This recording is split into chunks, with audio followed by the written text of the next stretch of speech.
Now when we are present, we are connected to the divine unconditional love of the Supreme Soul.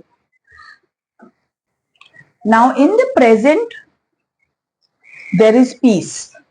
In the mind, there is no peace. Mind, there are always thoughts and lot of confusion in the mind. But when we are present, it's the no thought zone. And there is peace because the mind has become silenced. So when we silence our mind and there is stillness, we become present, and out of that peace, love arises. Out of peace, love arises. So when we are in the present moment, there is peace, and when this no thought zone, then we are here, then our heart starts opening up and we start feeling the unconditional love. So out of peace,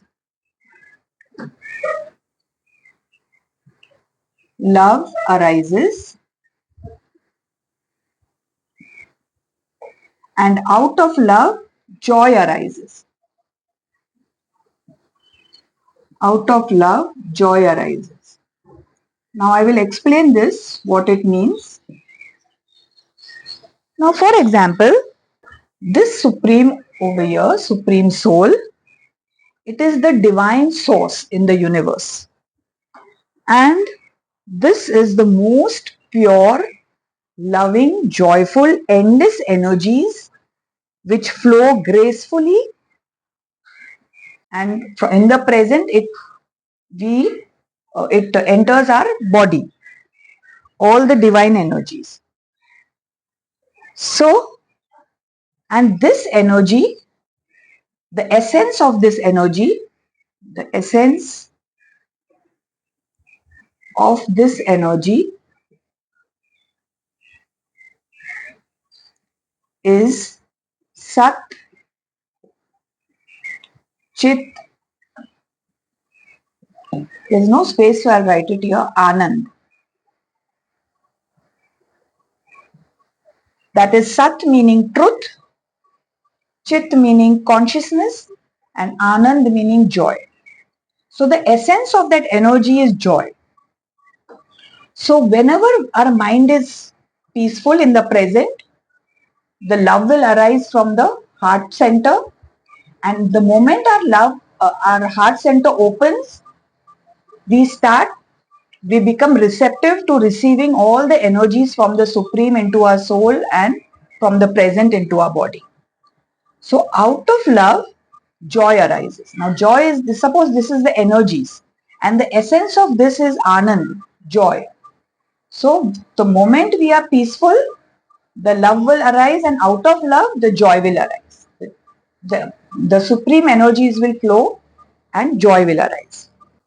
Now, as I mentioned earlier, we can connect to the endless energies only when we are present, or we are in the being, or we are in the feeling body, or we are flowing or forging, when we are forging. So whenever we are forging, meaning that whenever we are doing any effort, taking actions, doing conscious, deliberate actions, we are choosing to work, choosing to do a workout or any activity in which we are totally immersed, enjoying it. So we are becoming creative, and we are building, and we are going to embody it, or we are forming it. So when we are patient and peaceful and with persistence, when we are forging, so that time we have become meditative and we are receiving the pure energies within us. So it's not so easy to still our mind and be present. If we are sitting like that doing nothing, mostly sometimes a thought will come. So, but when we are forging, we are doing any work and we are focused in that work, we are immersed in that work, it is very meditative and we are receiving energies towards us. So always we have to try to contribute something, help someone, treat someone well, and keep ourselves busy and engaged.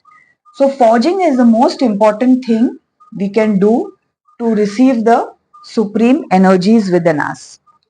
Now this supreme, when we are in the present, the supreme actually is constantly watching us, and it's constantly blessing us, and it is sending graceful energies, it is protecting us, it is nurturing us, nourishing us, keeping us safe, and it can make the impossible possible, and it has the potential to manifest anything into existence as per our thought. So this supreme is that almighty, that all powerful, who can give us anything we want, provided we are anchored or rooted in the present. Now when we are in the present, we are connected to the soul or the being, and we receive the light of the soul. So we are connected to the light of the soul. So when there is light, there is clarity.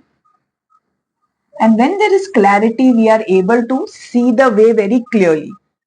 So anything is happening in our life, we are able to discern right from wrong. Clearly we can see the way this is right, this is wrong. We can make perfect choices and decisions.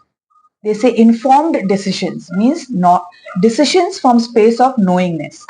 Light brings knowingness. I'll just write it here, knowingness. And suppose we are too much in the mind, if there's too much of negativity, fears or whatever, or stress, then this causes darkness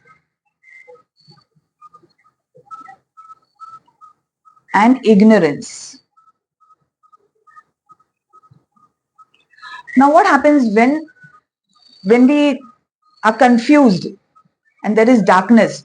We know how it feels when the power goes off. We know how we feel in a dark room. We are unable to see anything. We may stumble, we may fall, and we are not able to discern what is happening, right, wrong, anything, because of the darkness. So unless we are very conscious and moving very consciously, then we can try move slowly and steadily.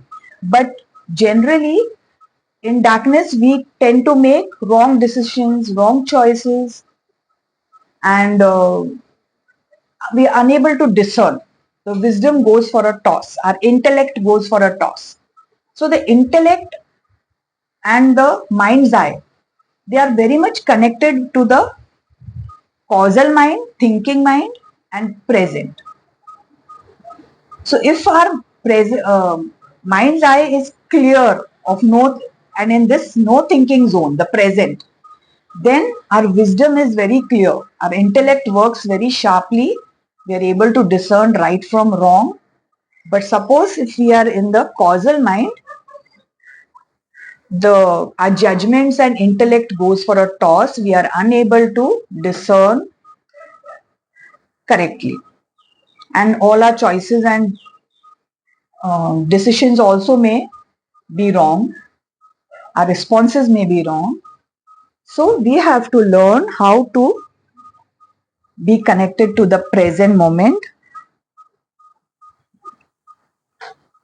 and from this space we can forge very correctly, and we can see our goal also very clearly, what we need to do in life, what we like to do. We can see our strengths, our weaknesses, we can see everything, and we can pursue and focus our energies in that right direction. So because of the light and knowingness, we can see the sense of direction. So we will go in the right direction. We won't get lost. We won't catch our nose like this. Otherwise, all trial and errors, we have to make so many errors, and finally we have to learn the lesson. And so if we are present, we can avoid all those unnecessary troubles which we uh, have to experience if we are not present.